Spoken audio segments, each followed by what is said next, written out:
jornal de enfermagem sobre o parasitário tênia, mais conhecido popularmente como a solitária. Esta pode se dividir em dois tipos, a tênia sólio e a tênia saginata.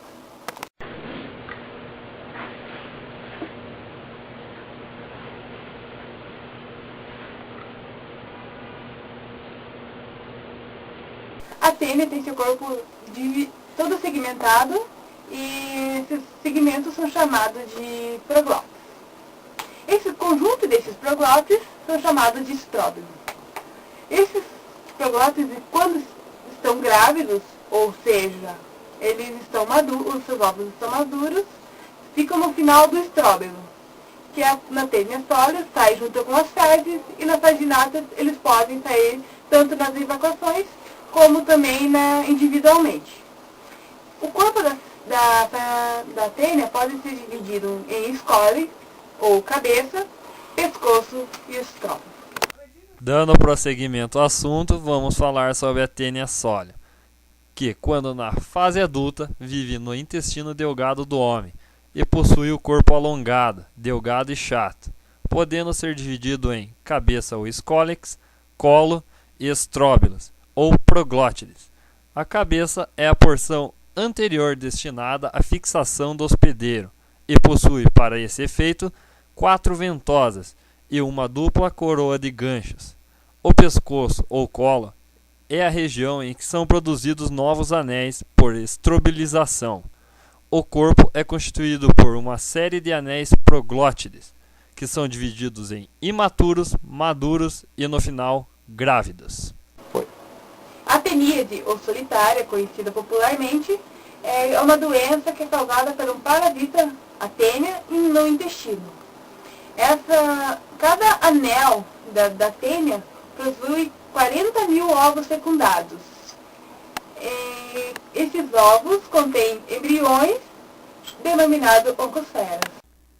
O porco, hospedeiro intermediário, ingere os ovos que, ao chegarem no intestino, liberam a oncosferas.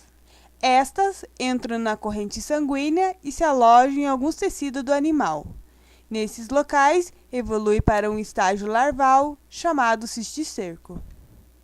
O homem torna-se hospedeiro definitivo quando alimenta-se de carne de porco crua ou mal cozida contendo o cisticerco.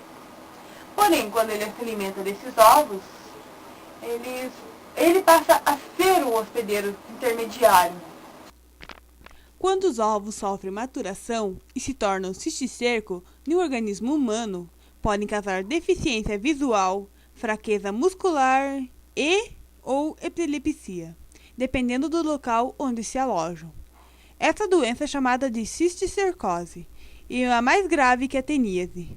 O tratamento normalmente é feito com mebendazol, administrado durante 3 dias. Agora eu chamarei meu colega Wagner para falar um pouquinho mais sobre a tênia saginata. A tênia saginata tem como seu hospedeiro intermediário o boi e não o porco. Nesse caso, o homem pode ser apenas hospedeiro definitivo, diferente da sólio.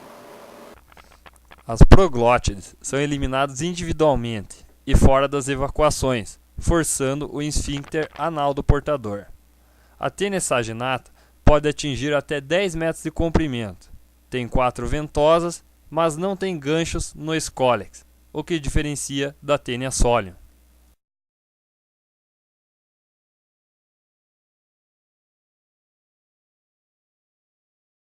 Ciclo de vida. As proglótides, localizadas na extremidade da cadeia, são as mais maduras e mais compridas que largas. Essas proglótides possuem no seu útero ramificado entre 80 e 100 mil ovos. Os ovos são libertados quando a proglótide se destaca do animal no lume intestinal, ou no exterior quando a proglótide se desintegra. São excretadas com as fezes humanas. Os animais que se alimentam com água de detritos ou erva contaminados são infectados.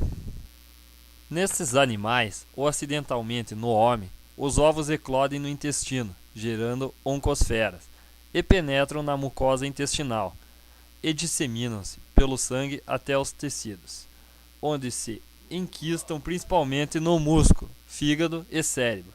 Quando o homem come esta carne mal cozida infectada, a larva se aloja no seu intestino e aí se desenvolve, dando a origem a uma tênia adulta, fechando o ciclo. Diagnóstico e tratamento. O diagnóstico na teníase intestinal é feito pela observação dos ovos ou proglotes nas amostras fecais, observadas ao microscópio óptico. Um único exame cropoparasitológico não exclui a teníase e deverá ser repetida utilizando-se técnicas de concentração de ovos como a de Ridge, que apresenta 90% de eficiência na visualização de ovos e confirmação da teníase. Os testes de hemaglutinação e imunofluorescência indireta auxiliam no diagnóstico da teníase, quando os métodos parasitológicos mostram insuficientes. O diagnóstico da cisticercose é por imagiologia, com confirmação pela análise de biópsia de tecidos afetados. A distinção entre as duas espécies quase nunca é necessária, mas pode ser feita pela técnica de reconhecimento de ADN a PCR.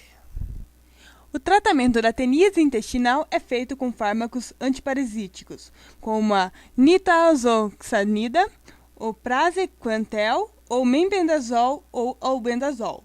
Na cisticercose, são usados praziquantel e corticoides. Prevenção. A prevenção é feita no nível da saúde pública, pela melhoria da higiene e controle da alimentação dos porcos e vacas, e análise de animais avulsos. A prevenção pessoal passa pelo consumo de carne de porco exclusivamente bem cozida. A carne de vaca é geralmente mais segura, porque a vaca não se alimenta de detritos como o porco. Contudo, também é aconselhado o seu consumo apenas se bem cozido. O presunto e outros enchidos não cozidos são alimentos de especial risco.